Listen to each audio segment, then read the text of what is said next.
ódio, a indiferença, né, o terror. É impressionante. Você vê esse caso dos hospitais, o Israel afirma que os terroristas do Hamas estão se escondendo por baixo dos hospitais, em túneis por baixo dos hospitais, estão usando os hospitais como escudo. E aí o que que faz? Bombardeia os hospitais. Quer dizer, se está ocorrendo isso, de fato, e eu até não duvido que o Hamas esteja usando civis como escudos, mas se você tem um refém e um bandido usando esse refém, você não atira no refém. Você vai tentar, de alguma forma, chegar ao bandido.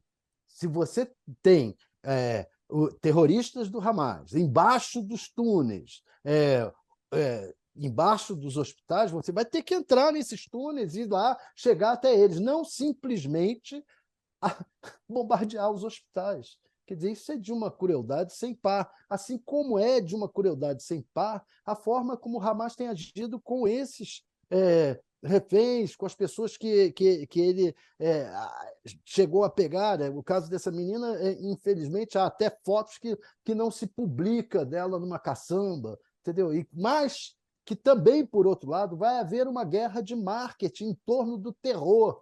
Pode estar certo disso, Diego. Os Estados Unidos apresentaram, o governo americano apresentou a vários jornalistas uma, uma, cenas de terror produzidas pelo ataque do Hamas.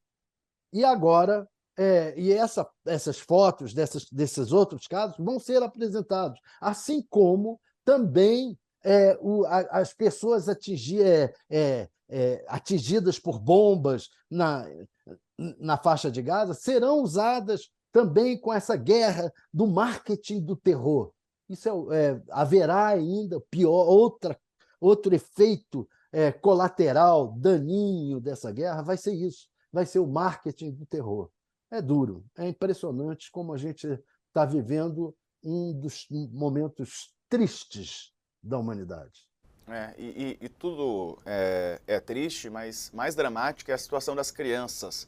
Também tem uma atualização nesse sentido no nosso site. São números terríveis. Mais crianças morreram em Gaza do que em conflitos globais desde 2019. Veja só, né? E aí essa foto que causa um impacto enorme.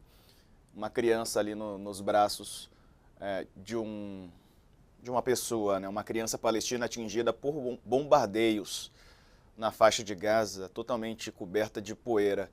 Mais crianças foram mortas em Gaza nas últimas 3 semanas do que em conflitos globais nos últimos 4 anos, segundo a ONG Save the Children.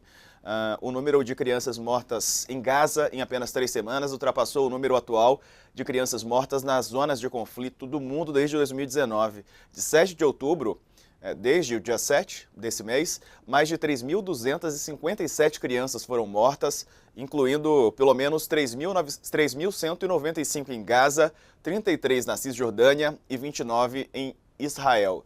As crianças representam mais que 40% das 7.703 pessoas mortas em Gaza. A Save the Children alerta que o risco de crianças continuarem morrendo nunca foi tão elevado. Começando, falando da relação Brasil-Israel, acredito que não é uma relação de má vontade só com o Brasil, porque não foi permitida a saída de estrangeiros de nenhum país, né? E isso por Israel e também pelo Egito. Tá? E lembrando que Gaza faz fronteira com o Egito e o Egito também não permitiu a saída nem de estrangeiros, brasileiros incluídos, nem mesmo de palestinos que gostariam, né, de sair de Gaza e se tornarem refugiados. É, a, Obviamente, Israel se preocupa com a entrada também de terroristas do Hamas, que poderiam se infiltrar no meio desses civis, e essa é a justificativa que eles dão. E o Egito também diz que não tem como receber esses estrangeiros e também os próprios civis palestinos que gostariam de sair de Gaza. Essa é a justificativa oficial dada pelos dois países. A questão é que, no caso de Israel, ele não vê o Brasil como um ator neutro no sistema internacional. Apesar do Brasil buscar esse posicionamento de negociador, né, de mediador no conflito, é esperado que as partes vejam o mediador como neutro, o que Israel não vê. Israel vê o Brasil como a favor da Palestina e como a favor do Hamas, uma vez que não teria chamado o Hamas de terrorista. Tudo isso, na visão israelense, acaba corroborando para essa, né, má vontade, para essa inação do governo israelense no pedido brasileiro para a retirada dos brasileiros. Então, eu acho que tem um pouco desta visão. Israel acaba tendo uma visão muito reativa no cenário internacional, que contribui para o seu isolamento, mas também porque se sente isolado, né? Tem uma reação à comunidade internacional a qualquer crítica que é feita a Israel, principalmente após os ataques do Hamas. Ligando agora à segunda pergunta, eu concordo plenamente. Eu acho que a imagem de Israel no cenário internacional está muito deteriorada. E eu me questiono se essa guerra atual ainda vale a pena para Israel. Eu tendo a ver que não vale mais a pena. Sempre é importante reiterar que Israel tem o direito de se defender, como fez aos ataques do Hamas do dia 7 de outubro, mas a guerra tem chegado a um ponto que está fazendo mais mal a Israel do que um possível bem, né, que poderia surgir no futuro, porque o Hamas, mesmo Israel sendo militarmente superior ao Hamas, é impossível pensar numa destruição do Hamas total. Isso porque o Hamas se alimenta de uma ideia, se alimenta de uma ideologia, e essa ideologia tem ganhado muitos adeptos. Vemos agora também na própria Cisjordânia, muitos palestinos da Cisjordânia que antes não apoiavam o Hamas, agora estão apoiando o Hamas frente à situação que tem acontecido na faixa de Gaza.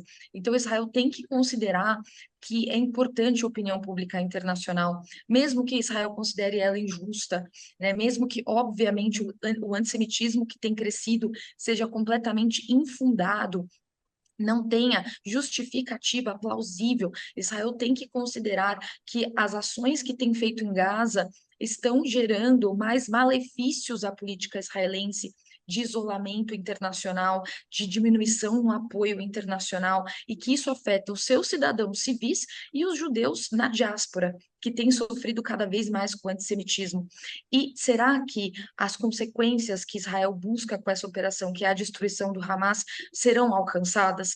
Né? Esse é um questionamento que o governo tem que se fazer nesse momento e pensar, é óbvio, mesmo que a guerra não acabe, não haja um cessar-fogo, tem que pensar em abertura de corredores humanitários. Isso ajudaria muito a imagem de Israel no cenário internacional agora.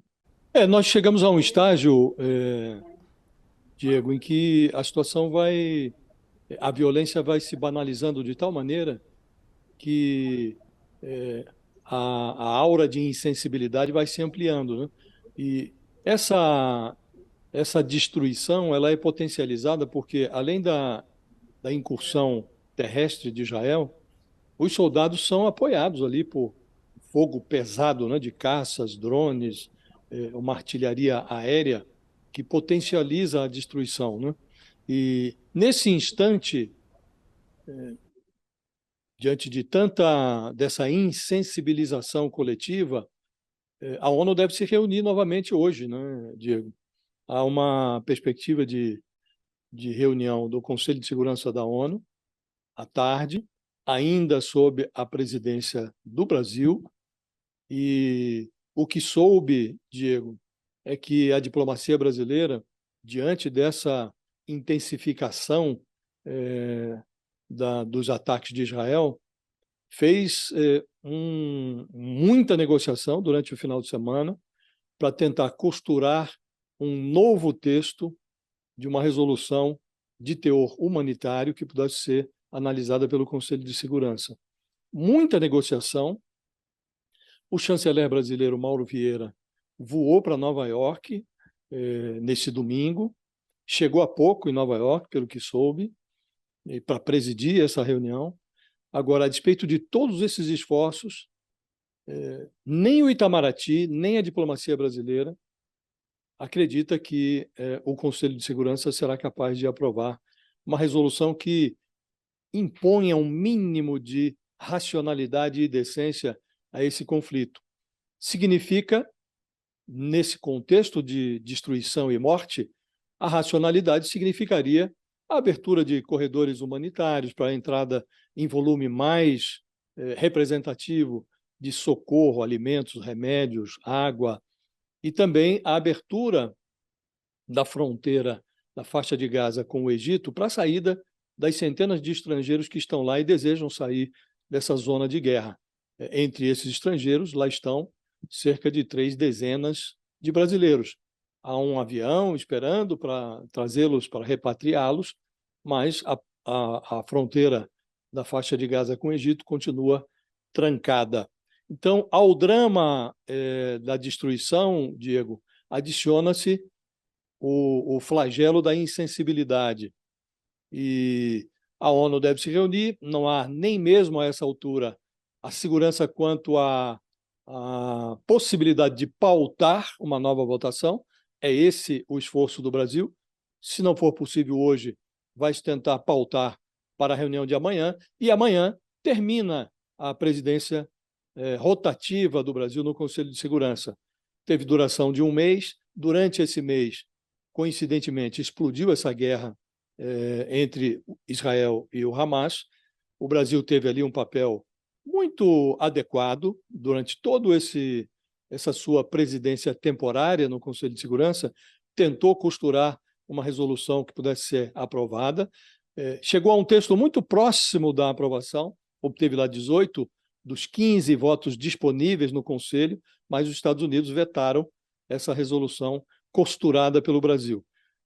Termina amanhã, a presidência rotativa do Brasil assume a presidência do Conselho de Segurança, também rotativamente, a China. Então, o mais lamentável, Diego, é que, diante da destruição, a comunidade internacional, a diplomacia mundial não consegue chegar a um acordo, nem mesmo não se está a falar sobre o fim da guerra, sobre o cessar-fogo, está se discutindo a abertura ali de frestas de humanidade que permita socorrer os civis, os estrangeiros, as pessoas que estão ali sendo bombardeadas indefesas na faixa de Gaza. O que eu perguntaria à professora, Diego, diante desse cenário, é se ela vislumbra, a despeito dessa inação da ONU, um vetando o outro, se ela vislumbra alguma perspectiva de que este conflito, que se prenuncia como um conflito longo, pode abrir alguma fresta, alguma perspectiva para a discussão de uma solução de paz, a ressurreição daquela tese dos 2 estados. Acha possível, professora? Obrigada pela pergunta. Eu não vejo possível com as atuais lideranças. Enquanto o Hamas estiver no poder na faixa de Gaza e também ganhando apoio na Cisjordânia, e enquanto Benjamin Netanyahu estiver no poder em Israel, eu não consigo vislumbrar uma possibilidade de acordo de paz e a possibilidade de uma discussão de 2 estados para 2 povos.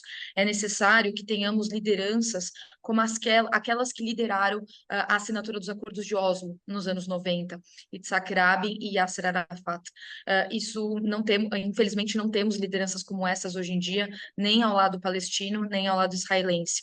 Então, para que possamos vislumbrar a volta das negociações, a volta de um diálogo e pensar sobre um futuro pacífico na região, é necessário lideranças que aceitem negociar e também fazer concessões, né? Necessário discutir fronteiras, discutir territórios, desocupação dos assentamentos israelenses na Cisjordânia, reparações, indenizações, né, e a construção realmente de confiança, algo que é muito difícil com as atuais lideranças. Infelizmente, é o cenário que temos hoje. Qual